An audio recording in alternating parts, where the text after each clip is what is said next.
Welcome to day 48 of our one-year Bible reading plan. Today, we explore Leviticus 11 and 12, where God gives dietary laws and instructions on purification. In Mark 2 verses 23 to 28 and 3, 1 to 12, we see Jesus challenge religious traditions and heal on the Sabbath, revealing his authority as Lord of all. Let's dive in. Leviticus chapter 11. The Lord said to Moses and Aaron, "Say to the Israelites, of all the animals that live on land, these are the ones you may eat. You may eat any animal that has a divided hoof and that chews the cud. There are some that only chew the cud or only have a divided hoof, but you must not eat them. The camel, though it chews the cud, does not have a divided hoof. It is ceremonially unclean for you. The hyrax, though it chews the cud, does not have a divided hoof. It is unclean for you. The rabbit, though it chews the cud, does not have a divided hoof. It is unclean for you. And the pig, though it has a divided hoof, does not chew the cud. It is unclean for you. You must not eat their meat or touch their carcasses. They are unclean for you. Of all the creatures living in the water of the seas and the streams you may eat any that have fins and scales. But all creatures in the seas or streams that do not have fins and scales, whether among all the swarming things or among all the other living creatures in the water, you are to regard as unclean. And since you are to regard them as unclean, you must not eat their meat. You must regard their carcasses as unclean. Anything living in the water that does not have fins and scales is to be regarded as unclean by you. These are the birds you are to regard as unclean and not eat because they are unclean: the eagle, the vulture, the black vulture, the red kite, any kind of black kite, any kind of raven, the horned owl, the screech owl, the gull, any kind of hawk, the little owl, the cormorant, the great owl, the white owl, the desert owl, the osprey, the stork, any kind of heron, the hoopoe and the bat. All flying insects that walk on all fours are to be regarded as unclean by you. There are, however, some flying insects that walk on all fours that you may eat, those that have jointed legs for hopping on the ground. Of these you may eat any kind of locust, katydid, cricket, or grasshopper. But all other flying insects that have 4 legs you are to regard as unclean. You will make yourselves unclean by these. Whoever touches their carcasses will be unclean till evening. Whoever picks up one of their carcasses must wash their clothes, and they will be unclean till evening. Every animal that does not have a divided hoof or that does not chew the cud is unclean for you. Whoever touches the carcass of any of them will be unclean. Of all the animals that walk on all fours, those that walk on their paws are unclean for you. Whoever touches their carcasses will be unclean till evening. Anyone who picks up their carcasses must wash their clothes, and they will be unclean till evening. These animals are unclean for you. Of the animals that move along the ground, these are unclean for you: the weasel, the rat, any kind of great lizard, the gecko, the monitor lizard, the wall lizard, the skink, and the chameleon. Of all those that move along the ground, these are unclean for you. Whoever touches them when they are dead will be unclean till evening. When one of them dies and falls on something, that article, whatever its use, will be unclean, whether it is made of wood, cloth, hide, or sackcloth. Put it in water. It will be unclean till evening, and then it will be clean. If one of them falls into a clay pot, everything in it will be unclean, and you must break the pot. Any food you are allowed to eat that has come into contact with water from any such pot is unclean, and any liquid that is drunk from such a pot is unclean. Anything that one of their carcasses falls on becomes unclean, An oven or cooking pot must be broken up.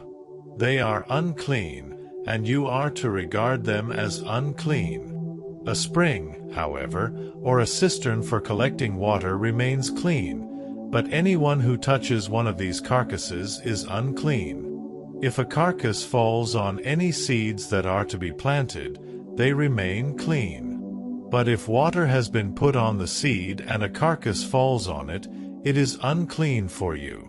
If an animal that you are allowed to eat dies, anyone who touches its carcass will be unclean till evening.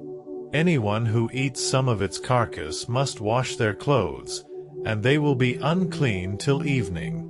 Anyone who picks up the carcass must wash their clothes, and they will be unclean till evening. Every creature that moves along the ground is to be regarded as unclean. It is not to be eaten. You are not to eat any creature that moves along the ground, whether it moves on its belly or walks on all fours or on many feet. It is unclean. Do not defile yourselves by any of these creatures. Do not make yourselves unclean by means of them or be made unclean by them. I am the Lord your God. Consecrate yourselves and be holy, because I am holy. Do not make yourselves unclean by any creature that moves along the ground. I am the Lord, who brought you up out of Egypt to be your God. Therefore be holy, because I am holy. These are the regulations concerning animals, birds, every living thing that moves about in the water and every creature that moves along the ground. You must distinguish between the unclean and the clean, between living creatures that may be eaten and those that may not be eaten. Leviticus chapter 12. The Lord said to Moses, "Say to the Israelites, a woman who becomes pregnant and gives birth to a son will be ceremonially unclean for 7 days, just as she is unclean during her monthly period. On the 8th day the boy is to be circumcised. Then the woman must wait 33 days to be purified from her bleeding. She must not touch anything sacred or go to the sanctuary until the days of her purification are over. If she gives birth to a daughter, for 2 weeks the woman will be unclean, as during her period. Then she must wait 66 days to be purified from her bleeding. When the days of her purification for a son or daughter are over, she is to bring to the priest at the entrance to the tent of meeting a year-old lamb for a burnt offering and a young pigeon or a dove for a sin offering. He shall offer them before the Lord to make atonement for her, and then she will be ceremonially clean from her flow of blood. These are the regulations for the woman who gives birth to a boy or a girl.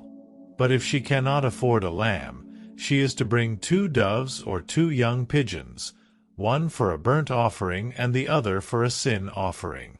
In this way the priest will make atonement for her, and she will be clean. Mark chapter 2, 23-28, 3, 1-12.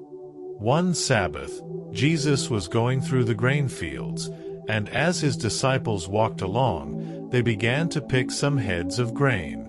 The Pharisees said to him, "Look, why are they doing what is unlawful on the Sabbath?" He answered, "Have you never read what David did when he and his companions were hungry and in need? In the days of Abiathar the high priest, he entered the house of God and ate the consecrated bread, which is lawful only for priests to eat. And he also gave some to his companions. Then he said to them, The Sabbath was made for man, not man for the Sabbath. So the Son of Man is Lord even of the Sabbath." Another time Jesus went into the synagogue, and a man with a shriveled hand was there. Some of them were looking for a reason to accuse Jesus, so they watched him closely to see if he would heal him on the Sabbath. Jesus said to the man with the shriveled hand, "Stand up in front of everyone." Then Jesus asked them, "Which is lawful on the Sabbath, to do good or to do evil, to save life or to kill?" but they remained silent. He looked around at them in anger and, deeply distressed at their stubborn hearts, said to the man, "Stretch out your hand." He stretched it out, and his hand was completely restored.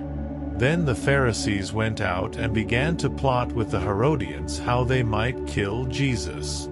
Jesus withdrew with his disciples to the lake, and a large crowd from Galilee followed.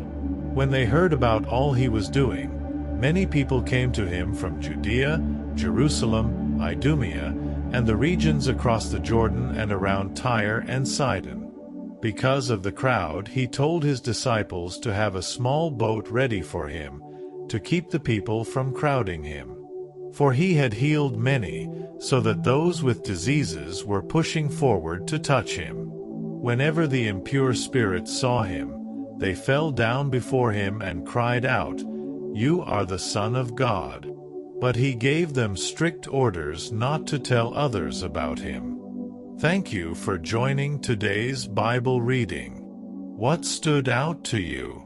Let's reflect on God's call to holiness in Leviticus and Jesus' power over the Sabbath in Mark. Don't forget to like, share, and subscribe for more daily Bible readings. See you tomorrow.